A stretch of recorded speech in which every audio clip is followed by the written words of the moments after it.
Mapagpalang araw sa inyo, Sir Seth, at sa mga tagapakinig. Ako po si Anton at nais kong ibahagi sa inyo ang aking personal na karanasan tungkol sa aking kaklase matapos naming hindi magkita ng matagal noon.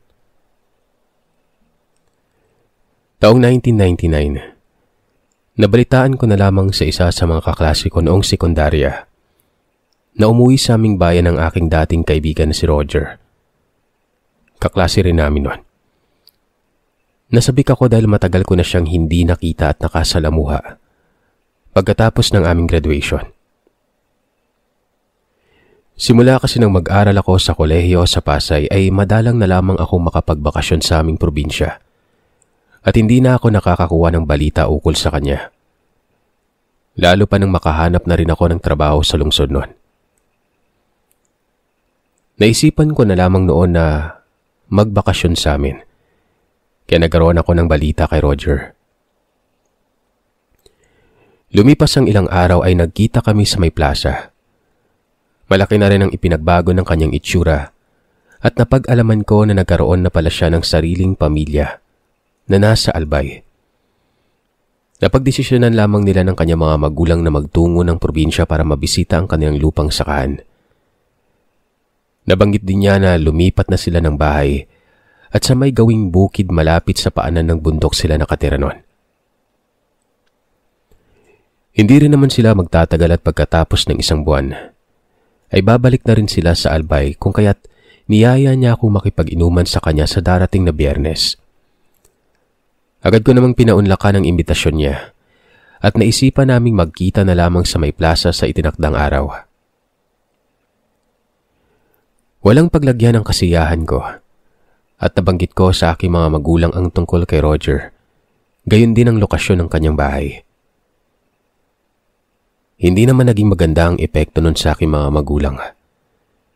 Nabahala sila dahil mangilan-ngilan ang kabahayan sa lugar na yon at mukhang mapanganib.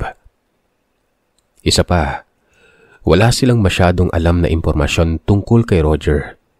Simula nang umalis sila sa probinsya, kasama ang kanyang pamilya kaya nag-alangan silang payagan akong umalis pero ipinanatag ko ang kalooban nila. Matalik kong kaibigan si Roger at wala silang dapat na ikabahala pero nagpumilit ang tatay ko. Ipinahiram niya sa akin ang kanyang itak, gayon din ang isang bote ng lana na pangontras sa anumang masasamang elemento. Hindi ko sana yun tatanggapin pero naisip ko na hindi pa noon gaanong maunlad ang aming bayan. Marami pa rin kaming naririnig na kwentong kababalaghan sa paligid, lalong-lalo na sa bahaging liblib at gubat na lugar. Kaya naman pagkatapos ng 2 araw ay dinala ko lahat ng mga pabaon sa akin ng tatay ko. Nagtungo ako sa plaza ganap na 4:00 ng hapon. Natagpuan ko doon si Roger na naunang naghintay sa akin. Bumakas ang ngiti sa kanyang mga labi nang makita niya ako at hindi na kami noon nag-aksaya ng oras dahil mukhang magtatakip silim na. Kung kaya't sumakay kami sa tricycle. Medyo malayo-layo din ang lugar na yon. Huminto kami sa bukana ng isang masukal na lugar at pagkatapos ay ibinigay ang bayad sa driver. Nagumpisa kaming maglakad sa gawing kakahuyan. Pinagtawanan pa ako ni Roger kung bakit may dala akong itak nun. Biniro niya pa ako na kung may tatabasin ako o papataying hayop sa may paanan ng bundok. Pinabulaanan ko naman ang mga sinabi niya at nabanggit ko na pinabaon yun ng aking tatay bilang proteksyon. Nabanggit sa akin ni Roger na wala akong dapat na ipag-alala dahil wala namang mangyayari sa aking masama. At isa pa, ligtas ang bahay nila sa anumang masasamang tao sa paligid nun. Dumilim na noon ang kalangitan at lumitaw na rin ang buwan sa kaitaasan. Sumapit kami sa bahay ni Roger at mula sa may bakuran ay sinalubong kami ng kanyang mga magulang. Kagad kaming nagmano at napansin ko na may katandaan na rin ng kanyang mga magulang pero bakas pa rin ang kanilang mga lakas at kahit mapuputi na ang mga buhok, ay hindi ko sila kinakitaan ng panghihina nun. Maliliksi pa rin silang kumilos kagaya ng dati. Magiliw nila kaming pinatuloy sa kanilang bahay. Naghanda ng sariwang isda at iba pang putahe si Roger.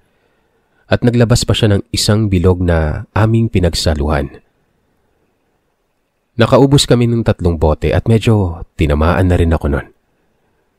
Nagpumilit akong magpaalam sa kanya pero pinigilan niya ako. Gayon din ang kanyang mga magulang. Delikado umano kung uuwi pa ako sa aming bahay ng hating gabi. Kaya minabuti na lamang nilang patulugin ako sa kanilang tahanan. Hindi na rin naman ako nakatanggi dahil pasado 12:00 na kami natapos sa pag-iinom. At isa pa ay medyo inaantok at lasing na rin ako noon. Sa tansya ko, lasing na rin si Roger at hindi namin makakayanang makapunta sa bayan sa aming kalagayan. Pinatuloy ako ni Roger sa isa pang bakanting silid-tulugan na dati nilang tinutulugan ng kanyang kabiyak. Nagpasalamat naman ako sa kabutihan niya pero siya umano ang mas nahihiya dahil inabot na kami ng hating gabi at hindi na ako nakauwi sa bahay namin. Hindi pa kami kaagad nakatapos ng aming kwentuhan noon.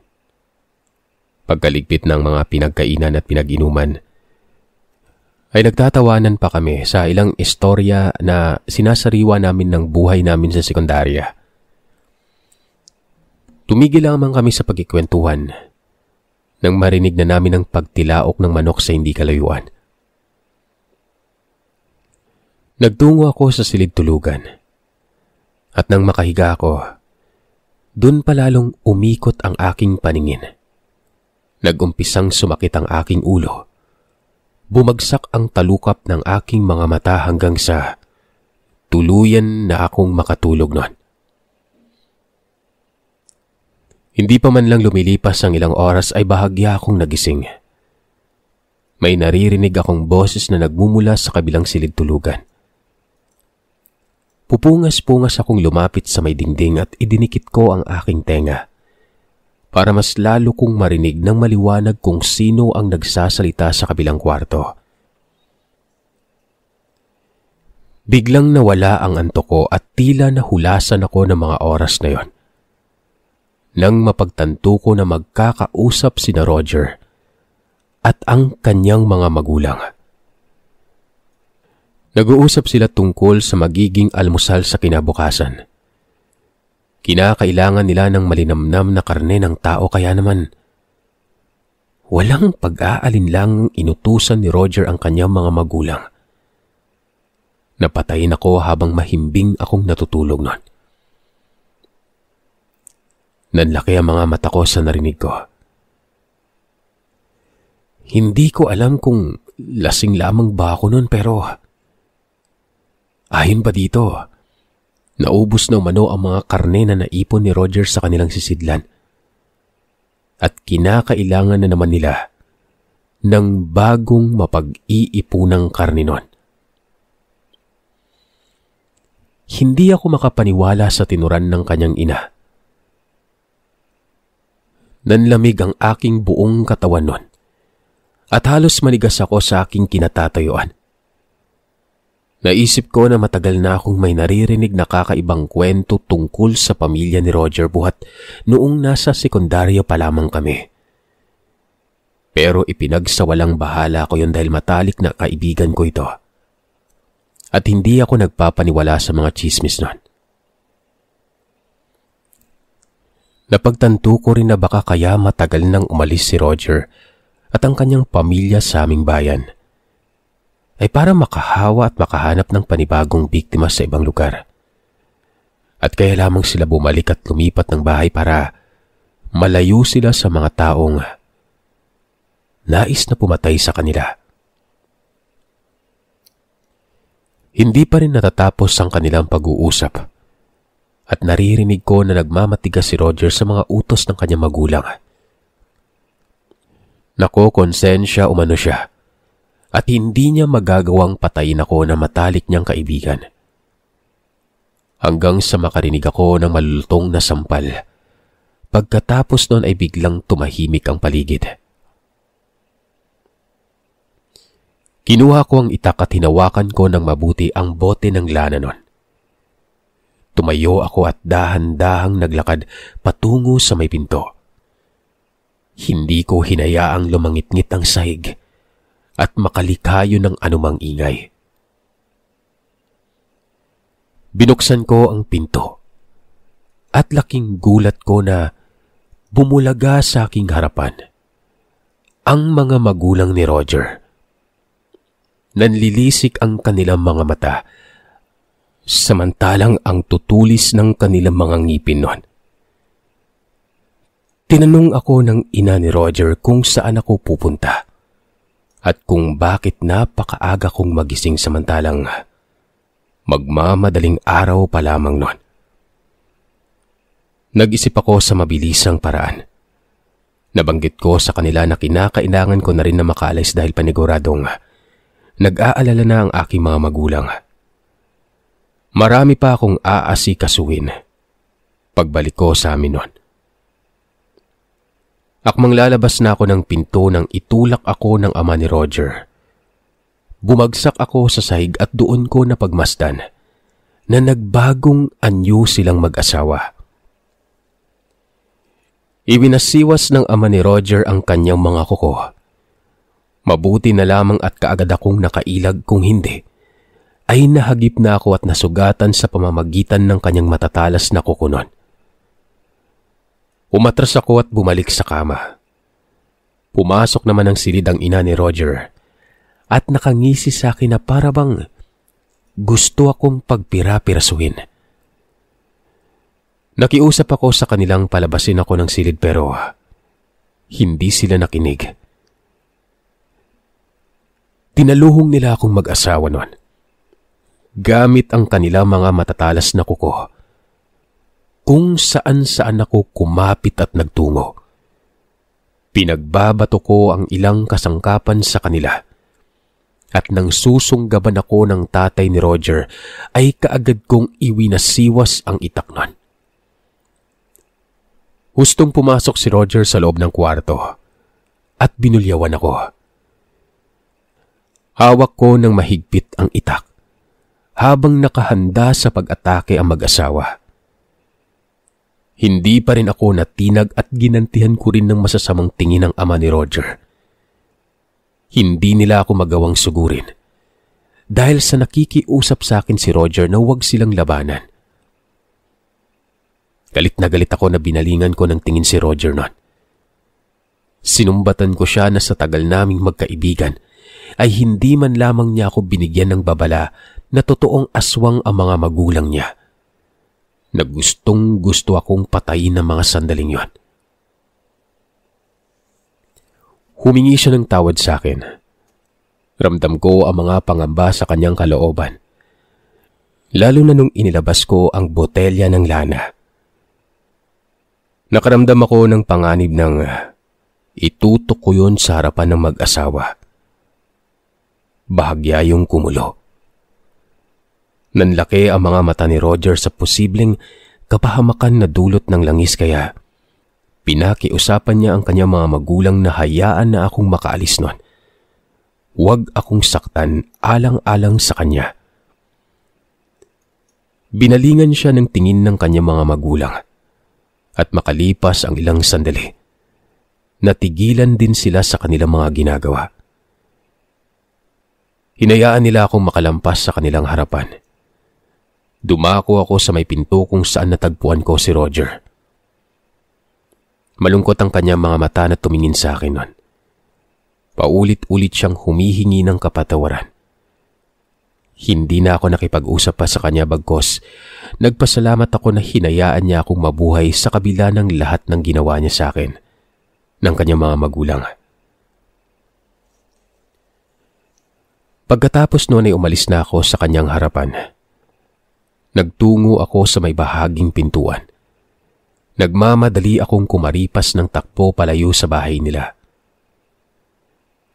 Baon ko pa rin noon ng konting takot at pagkadismaya kay Roger pero hindi ko pa rin mawawaglit sa isip ko na sa kabila ng lahat, isa ko pa rin siyang kaibigan. Tuluyan nang nawala ang kalasingan sa aking buong sistema. Kahit napapagod na ako sa paglalakad ay dire-diretso pa rin akong nagpatuloy at hindi ko man lamang nilingon ang lugar na aking pinanggalingan. Nang makasabat ako ng tricycle ay doon pa lang ako nakahinga ng maluwag. Sigurado akong malayo na ako sa paanan ng bundok. Nagbahatid ako sa plaza. Pagkababa ko sa sasakyan ay nag-umpisa na akong maglakad patungo sa bahay namin. Nang makarating ako sa bahay, pumungad ang aking ina at ikinuwento ko ang buong pangyayari noon. Nung marinig yon ng tatay ko ay sumulak ang galit nito. Kung nagkataon daw na hindi ako nakabalik sa bahay, tutugisin umano nila ang pamilya ni Roger at hindi siya magdadalawang isip na pagpapatayin silang lahat. Pero sa kabila ng pag-uusap namin, ay naibsan lamang ang init ng ulo ng tatay ko nang kausapin ko siya ng mahinahon. Nakatulong din naman ng itak, gayon din ang lana para maprotektahan ko ang aking sarili. Kahit na hindi ko yon nagamit na panlaban sa mga magulang ni Roger. Hindi ko na nagawang matulog at hinintay ko na lamang na sumapit ang umaga. Bandang 6:00, sumikat ng araw sa kalangitan. Biglang may dumating na grupo ng mga kalalakihan ang nagtungo sa bahay namin at ibinalita sa tatay ko na may napatay na aswang sa paanan ng bundok. Ang kasamahan nilang si Mang Ronaldo. Batay sa mga kwento ng mga kalalakihan, mangyaring napadaan si Mang Ronaldo sa may bahaging kakahuyan. At nang harangin siya ng aswang, hindi na siya nagpatumpik-tumpik pa at inilabas niya ang tabak sa kaluban. Nakipagtagisan siya ng lakas sa aswang. Umusal siya ng orasyon kung kaya't tuluyang humina ang depensa ng nilalang na yon. Tinagpas niya ang ulo nito at pagkadampot niya ng ulo ay napag-alaman niyang si Mang Kaloy yon, ama ni Roger. Nagimbal sila dahil muli niyang nasilayan ito samantalang matagal nang umalis ang pamilya niya sa probinsya. Inalam ni Mang Ronaldo ang kinaroroonan ng tirahan ni Mang Kaloy. Pero laking gulat na lamang niya nang biglang may pumagaspas at lumipad na 2 malalaking ibon sa kalangitan. Sinundan niya ang direksyon na tinungo ng 2 ibon na yon. Pero ganun na lamang ang ikinagulat niya nang mapansin na hindi mga yon ang naturang nilalang, kundi mga aswang. Nagpakalayo-layo na ang 2 nilalang hanggang sa maglaho na lamang sa kanyang paningin. Nagimbal ako sa mga pahayag nila. Talagang naghanap pa ng mabibiktima ang ama ni Roger matapos na makatakas ako sa kanilang bahay. Nakaramdam naman ako ng awa sa kalagayan ni Roger noon. Napunta siya sa sitwasyon kung saan kinakailangan niyang magtago at humanap ng laman loob ng tao para lang mabuhay. Simula ng araw na yon, hinding-hindi ko na nakita pa ang presensya ni Roger sa aming bayan. Posibleng bumalik na rin sila ng kanyang ina sa Albay at doon ipinagpatuloy ang pagiging aswang. Minsan, napadako ako sa bahay ng kaklase ko na si Ramon. At doon ay hindi ko na napigilan ang aking sarili na isiwalat ang aking naging karanasan sa pamilya ni Roger. Sa puntong yon, ipinagtapat sa akin ni Ramon ang katotohanan tungkol sa maagap na pag-alis ni Roger. Gayon din ng kanyang pamilya sa probinsyang yon. Ayon sa kwento ni Ramon, pagkatapos ng graduation sa sekundarya, nagkaroon ng malubhang karamdaman ng aming kaklase na si Teresita. Dumating pa sa punto na nanghina ang kanyang katawan at nakaratay na siya sa may banig. Hindi na naagapan ng kanyang karamdaman at tanging dasal na lamang ang nagawa ng kanyang pamilya para mailigtas siya sa napipintong kamatayan. Isang gabi, may narinig na mga kaluskos sa bubungan ng bahay ang kapatid niyang si Monica. Kinabahan siya at inisip na posibleng inaaswang ang kanyang kapatid noon. Tinawag niya ang kanyang mga magulang para puntahan si Teresita sa kwarto pero nagulat sila nang makarinig ng mga sigaw at naghihingalong pagmamakaawa buhat dito. Binuksan nila ang pinto at natagpuan nila ang wala ng buhay na si Teresita, na puno ng kalmot sa dibdib at malalaking sugat sa likuran. Nakatirik ang mga mata nito habang may malaking galos sa bandang leeg niya. Napansin naman ng ama ni Teresita ang isang pusang itim na may bahid ng dugo ang mga paa. Dali-dali niya itong hinabol pero mabilis itong nakalabas ng kanilang bahay. Hindi pa rin sumuko ang kanyang ama at dumampot siya ng malaking bato. Ibinato sa pusang itim. Walang ano-ano ay nagbago ang anyo nito bilang ina ni Roger, bago pa tuluyang maglaho sa mayayabong nakakahuyan. Umugong ang bali-balitang aswang ang ina ni Roger at naisipan ng ilang mga tao na sugurin ang pamilya niya sa kanilang bahay. Dala ang mga sulo at itak. Kumatok sila sa pinto pero walang sumasagot. Pinagtulungan nilang sirain ang pinto hanggang sa magtagumpay silang lahat pero nagulat na lamang sila na walang katao-tao sa loob ng bahay. Naisip nila na tumakas ang buong pamilya. Walang anumang bakas ni Roger pero lumipas ang ilang buwan ay nabalitaan ni Ramon sa kaibigan ng ina ni Roger na dati nilang kapitbahay na nagtungo nga sa albay ang pamilya nito at doon na mismo namuhay ng tahimik. Base sa aking mga narinig, ay hindi ko malaman kung masusuklam ako o mahahabag sa sinapit ng pamilya ni Roger pero nagpapasalamat pa rin ako. Dahil mas pinangibabawan siya ng konsensya at nanaig ang pagiging magkaibigan namin sa kabila ng pagnanais ng kanyang mga magulang. Napatayin at kainin nila ako. Hanggang sa kasalukuyan ay hindi ko na nakita o naramdaman ang presensya ni Roger sa tuwing bumibisita ako sa probinsya namin ng aking mga magulang. Pero nasa kalooban ko pa rin ang pagiging tunay na kaibigan para sa kanya kahit na aswang pa siya.